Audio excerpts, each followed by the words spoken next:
Guys, welcome back. On today's episode, we're gonna make the most delicious, decadent grilled cheese sandwich you've ever had, and to go along with that, a nice, rich tomato bisque. Let's get cooking. I'm a private chef, cook for money, yeah. All right, grilled cheese. Some of you at home go, I can make that. I just slice the bread, throw the American cheese. No, we're gonna take it up 3 levels. The cheesiest, thickest, richest grilled cheese sandwich. Mark my words, you're gonna love it. Okay, to start, we gotta slice the bread. I'm using a loaf that's unsliced so I can control the thickness. And if I should be using a bread knife, but if you have a sharp enough chef's knife, it'll work. Sometimes it's not the prettiest. That's a little hacky on that side, but look at these. These 2 pieces, that piece fell on the floor. Don't worry about that, that's the heel, doesn't matter.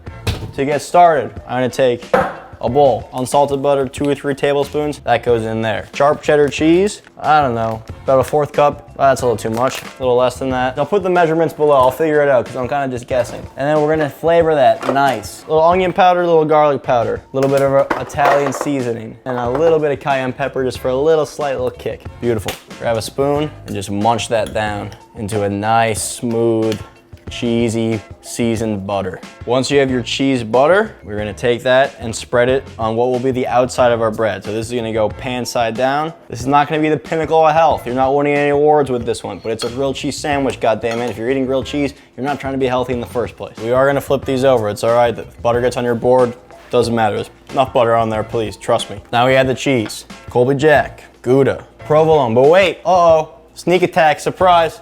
Cream cheese. I have like a roasted garlic, basil, tomato, aioli. If you don't have this, you probably don't because I just made this in the last episode, but you can just use any old mayonnaise, will be fine. I have this on my hand, so I'm gonna use it, a little bit more flavor, but plain mayo works too.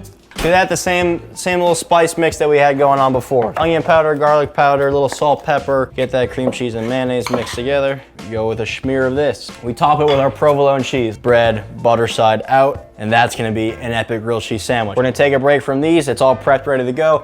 We're gonna make our tomato bisque. I should have made that first. I got excited, I saw the cheese. I saw red, as they say. I started with this. Reverse. For the tomato bisque, you're gonna dice up a carrot and have an onion diced up. You don't have to be super precise with your dice, so don't worry about it, don't stress. I'm gonna get this pot. Pretty good. Get that onto medium-high heat. Couple glugs of olive oil. Throw in those carrots. And all of our onions too. And see if you get little petals like this on the side. Who cares, doesn't matter, we're blending it up. Doesn't have to be perfect. That's not the point of cooking. The point of cooking is to feed yourself and for it to taste good. You're not trying to win any awards out here. And I have 2 cloves of garlic here that I'm chopping up. You're not looking to get any brown and any deep color on these. You're just trying to sweat them out till they're translucent. And then garlic can go in after that's had a bit of a head start, just because we don't want the garlic to burn, so you always wait. And add a little salt and stir that in nice. Next, I have these fire roasted peppers. Little thing to put into a tomato bisque soup. Sure, you can leave this out, it's gonna taste fine. This adds just a little bit more layers, a little bit more depth. You're always, when you're cooking, you're trying to add depth of flavor, so you get your initial taste and you get something else on the back end. That's where these will come in. Oh, they're not sliced. You know what? Let me slice these real quick on the side. Come over here. That can join our carrots, onions, and garlic.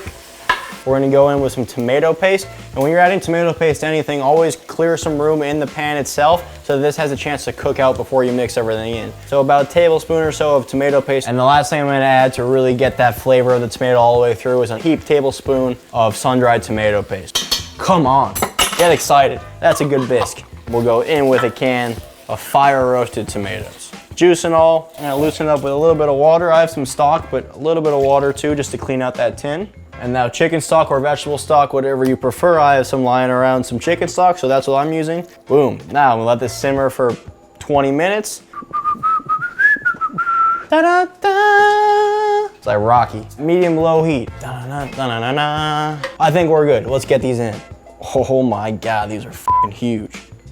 We're gonna let these toast, but we're also gonna cover it up to really help that cheese melt. That ain't gonna work. See, this gives us more of a dome. Not big enough. There we go. That's innovation. Let that toast, let that simmer. We'll see you guys in a few minutes. Okay, it's been about 5-6 minutes. Let's take a look. This is smelling great. Oh yeah, that cheese is already melting. Let's give it a flip. Oh my God. And the flip.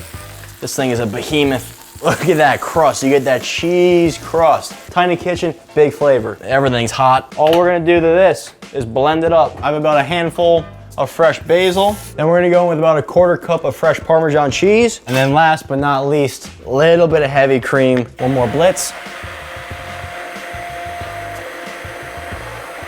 What smells like it's burning? Yes, dude. What? The cutting board. Oh, Oh no, it's on. Whoops, look at the bottom of this cutting board. We didn't burn the kitchen down. Let's finish this off before we do. Holy shit. At least it wasn't the food. That's all that matters. Wood can burn, food can't. Pepper. Salt.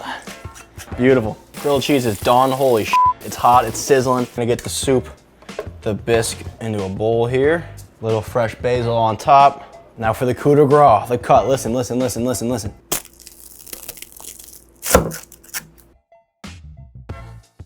Just go right in. This is the best way to eat this. It's so hot. Dunk. Oh my God, one more, one more.